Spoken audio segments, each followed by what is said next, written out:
السلام علیکم ورحمۃ اللہ وبرکاتہ۔ ناظرین، استقبال ہے فکر و خبر اسٹوڈیو میں، میں رضوان احمد ندوی ملکی اور عالمی اہم اور خاص خبروں کے ساتھ۔ تو ناظرین، بڑھتے ہیں خبروں کی تفصیلات کی طرف۔ پاکستان میں عمران خان کی حکومت اب کچھ ہی گھنٹوں کی مہمان نظر آ رہی ہے۔ آج پاکستان کی اسمبلی میں عدم اعتماد پر ووٹنگ ہو رہی ہے۔ البتہ عمران خان نے یقینی شکست کے باوجود ہار نہ ماننے کا اور استعفیٰ نہ دینے کا اعلان کیا ہے۔ ویسے آج تحریک عدم اعتماد کامیاب ہو جاتی ہے تو پھر پاکستان کو نیا وزیر اعظم ملے گا اور عمران خان عدم اعتماد کے ذریعے ہٹائے جانے والے پاکستان کے پہلے وزیر اعظم بن جائیں گے۔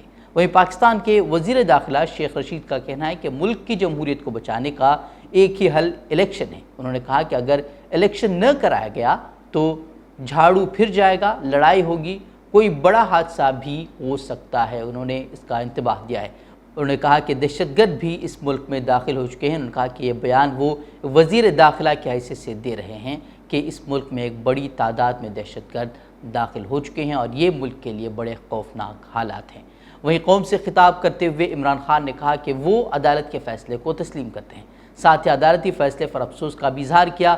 عمران خان نے اپنے قوم سے خطاب کرتے ہوئے باہری سازش کے تحت حکومت گرانے نہ دینے کے لیے آگے آنے کی بھی عوام سے اپیل کی اور انہوں نے کہا کہ آپ کو آپ کے ملک کو بچانا ہے، آپ اس کے خلاف کھڑے نہیں ہوں گے تو کوئی اور آپ کو نہیں بچائے گا، اور قوم کو کھڑے ہونے پر انہوں نے زور دیا۔ بتا دیں کہ عمران خان نے اتوار کو عشاء کے بعد لوگوں کو سڑکوں پر نکلنے اور زندہ قوم کی طرح پرامن احتجاج کرنے پر بھی ابھارا ہے۔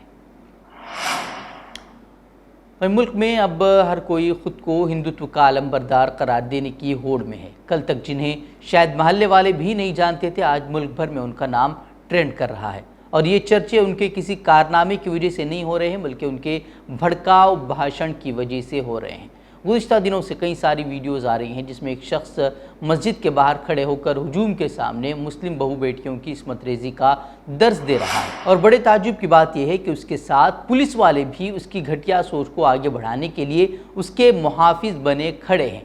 اب جب کہ ویڈیو سوشل میڈیا پر وائرل ہو رہا ہے تو پولیس نے بیان جاری کرتے ہوئے اس کے خلاف FIR درج کرنے کی باتیں کی ہیں، لیکن پولیس کیا ایسے لوگوں کے خلاف کارروائی کرے گی جس کے بھڑکاؤ بیان کے دوران پولیس کا ایک ٹولہ اس کی حفاظت کے لیے کھڑا نظر آ رہا ہے؟ ایسا سوچنے والا بھی شاید بیوقوفی ہوگا۔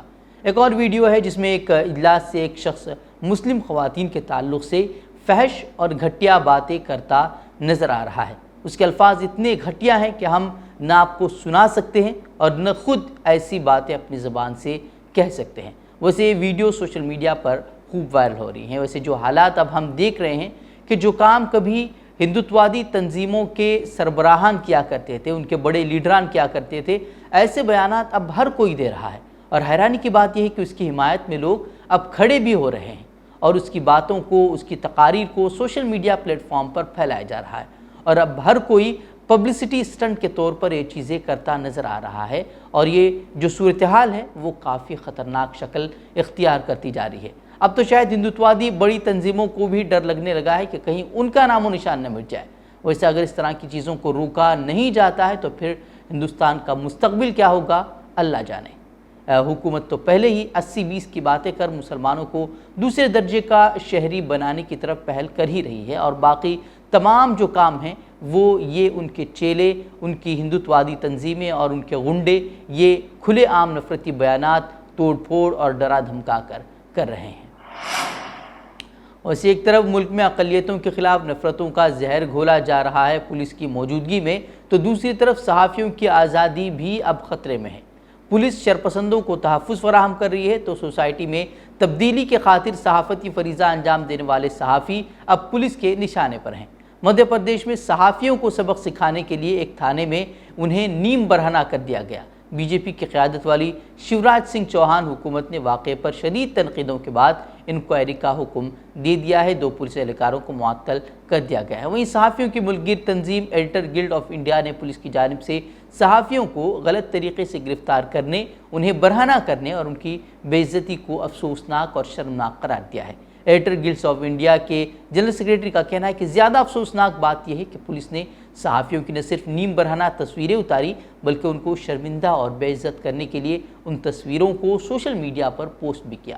صحافیوں اور دیگر سماجی کارکنوں کو تھانے میں نیم برہنہ کرنے کے واقعے کی ہر طرف سے مذمت کے بعد پولیس انسپکٹر کا ایک مضحکہ خیز بیان جاری ہوا ہے۔ انہوں نے دلیل دیتے ہوئے کہا ہے کہ حراست میں لیے گئے افراد کے کپڑے اس لیے اتروائے گئے کہ کہیں وہ ان کے ذریعے سے پھانسی پر لٹک کر خودکشی نہ کر لے۔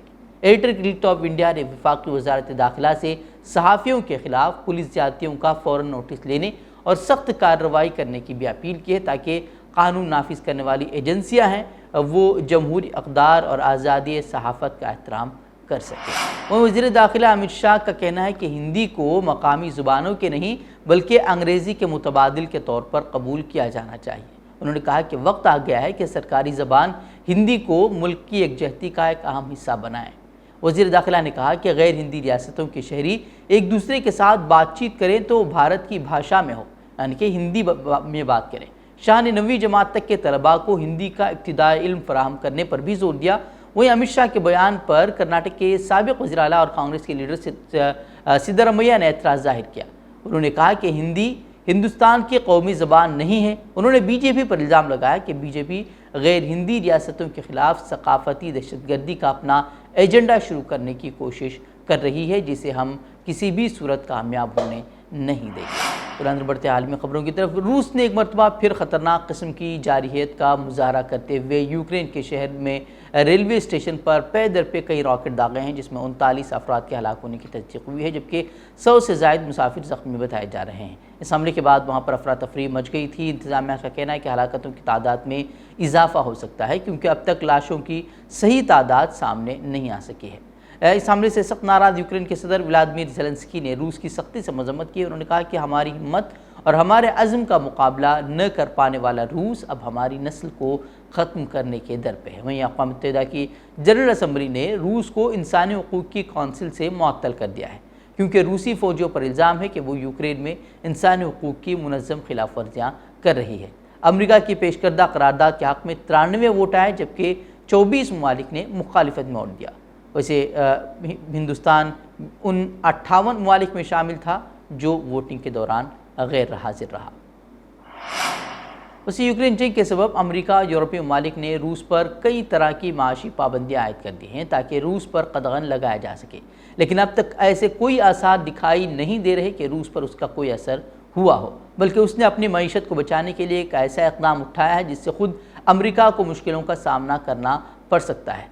روسی صدر ولادیمیر پوتن نے متعدد مرتبہ بات دہرائی ہے کہ اب وہ انہی ممالک کو گیس فراہم کریں گے جو اس کی ادائیگی ڈالر کے بجائے روبل یعنی کہ وہاں کے روس کی کرنسی میں وہ ادا کریں گے۔ یاد رہے کہ امریکہ نے روس کے مغربی ممالک میں موجود اثاثوں کو منجمد کر دیا ہے۔ اس کا خاص مقصد یہ تھا کہ کہیں ان ممالک میں ڈالر کی قیمت نہ گر جائے۔ یاد رہے کہ روسی صدر نے سب سے پہلے 23 مارچ کو یہ اعلان کیا تھا کہ اب وہ گیس کے دام روبل میں وصول کریں گے۔ گزشتہ دنوں روسی وزیر خارجہ سرگئی لاوروف بھی ہندوستان آئے تھے تو انہوں نے یہاں بھی کہا تھا کہ دونوں ممالک روبل یا روپے میں کاروبار کریں گے۔ اگر ایسا ہوا تو روس ہندوستان کو ہر چیز جو وہ دستیاب کر سکتا ہے سستے میں فراہم کرے گا۔ اطلاع کے مطابق حکومت ہند کی جانب سے بھی سرگئی لاوروف کا اس کا جواب جو ہے وہ مثبت ملا تھا، یعنی مودی حکومت روبل میں کاروبار کرنے کے لیے تیار ہے۔ وہیں دنیا بھر میں ڈالر کو سب سے مضبوط کرنسی اسی لیے کہا جاتا ہے کہ کیونکہ عالمی سطح پر کاروبار کرنے کے لیے ڈالر کا استعمال ہوتا ہے۔ جیسے اگر کسی ملک کو دیگر کسی ملک سے ایندھن وغیرہ خریدنا ہو تو وہ اس کا ڈالر میں اس کی قیمت ڈالر میں ادا کرتا ہے نہ کہ اس ملک کی کرنسی میں۔ اس لیے بیشتر ممالک کو اپنے خزانے میں ڈالر کا ذخیرہ بھی رکھنا ہوتا ہے۔ اگر روس کے کہنے پر دنیا کے اہم ممالک نے ڈالر کے بجائے روبل کا ذخیرہ کرنا شروع کر دیا تو کسی نہ کسی سطح پر ڈالر کی اہمیت کم ہوگی اور وہ خود بخود کمزور ہو جائے گا۔ ایک طرف ہم دیکھ رہے ہیں کہ انسانی حقوق کی خلاف ورزی کی پاداش میں روس پر پابندیاں لگائی جا رہی ہیں تو دوسری طرف ہزاروں فلسطینی مارے جا رہے ہیں، انہیں ظلم و تشدد کا نشانہ بنایا جا رہا ہے اور پوری دنیا خاموش تماشائی بنی ہوئی ہے۔ اور اب جبکہ 2 اسرائیلی فلسطینی کے حملے میں مارے گئے ہیں تو اسرائیل نے پہاڑ سر پر اٹھا لیا ہے۔ اسرائیل کے وزیراعظم نفتالی بینٹ نے سیکیورٹی ایجنسیوں کو بڑھتے ہوئے تشدد کو روکنے کے لیے آپریشن کی مکمل آزادی دے دی ہے، یعنی کہ اب فلسطینیوں کے ساتھ صہیونی پولیس کسی بھی طرح کا ظلم کر سکتی ہے۔ پہلے ہی وہاں جس طرح کا ظلم کیا جا رہا تھا اس پر انسانی حقوق کی تنظیمیں آواز اٹھا رہی ہیں، لیکن اب انہیں کھلی چھوٹ مل گئی ہے کہ وہ کسی بھی طرح سے اب فلسطینیوں کے ساتھ نمٹ سکتے ہیں۔ وہیں اسرائیل کے ساحلی شہر میں عوامی خطاب میں اسرائیلی وزیر اعظم نے کہا کہ ہم دہشت گردی کو شکست دینے کے لیے فوج، مقامی سیکیورٹی ایجنسی اور تمام سیکیورٹی فورسز کو کارروائی کی مکمل آزادی دے رہے ہیں۔ قبل ازیں جمعے کے روز اسرائیلی پولیس نے بتایا تھا کہ انہوں نے ایک فلسطینی بندوق بردار کو گولی مار کر ہلاک کر دیا، جس نے جمعرات کی شام کو مصروف شراب خانوں اور ریسٹورنٹ کی ایک سڑک پر فائرنگ کر کے 2 اسرائیلی کو ہلاک اور 1 درجن سے زائد کو زخمی کر دیا تھا۔ تقریباً 1000 بھاری ہتھیاروں سے لیس پولیس اور فوج کے دستے تل ابیب میں گھنٹے تک مجرم کو تلاش کرتے رہے، جبکہ مقامی لوگ ریسٹورنٹ کے کچن اور گھروں میں چھپے بیٹھے رہے۔ اسرائیلی وزیر دفاع کا کہنا ہے کہ افسران نے تقریباً 200 گرفتاریاں کی ہیں، یعنی کہ 2 لوگوں کو مارنے پر ایک شخص نے دو لوگوں کو قتل کیا، تو اس کے لیے 200 لوگوں کو گرفتار کیا گیا ہے، اور انہوں نے کہا کہ اگر ضرورت پڑی تو گرفتاریاں ہزاروں کی تعداد میں ہوں گی۔ وہیں سعودی عرب نے رواں برس 10 لاکھ افراد کو حج کرنے کی اجازت دینے کا اعلان کیا ہے۔ رواں سال 10 لاکھ عازمین حج ادا کر سکیں گے۔ کورونا وبا کے باعث گزشتہ 2 برسوں کی بات کی جائے تو عازمین کی تعداد انتہائی کم کر دی گئی تھی۔ رواں سال 65 برس سے کم عمر افراد کو حج کرنے کی اجازت ہوگی، جبکہ عازمین کے لیے سعودی حکومت کی منظور شدہ کورونا ویکسین لگوانا لازمی ہوگا۔ وہیں سعودی وزارت حج و عمرہ کا مزید کہنا ہے کہ تمام عازمین حج کو سعودی عرب روانگی سے 72 گھنٹے قبل کرائے گئے PCR ٹیسٹ کی منفی رپورٹ بھی پیش کرنی ہوگی۔ تو ناظرین، آج کی خبروں میں اتنا ہی، کل پھر ہوگی ملاقات مزید اہم خبروں کے ساتھ، تب تک کے لیے اجازت دیں۔ السلام علیکم ورحمۃ اللہ وبرکاتہ۔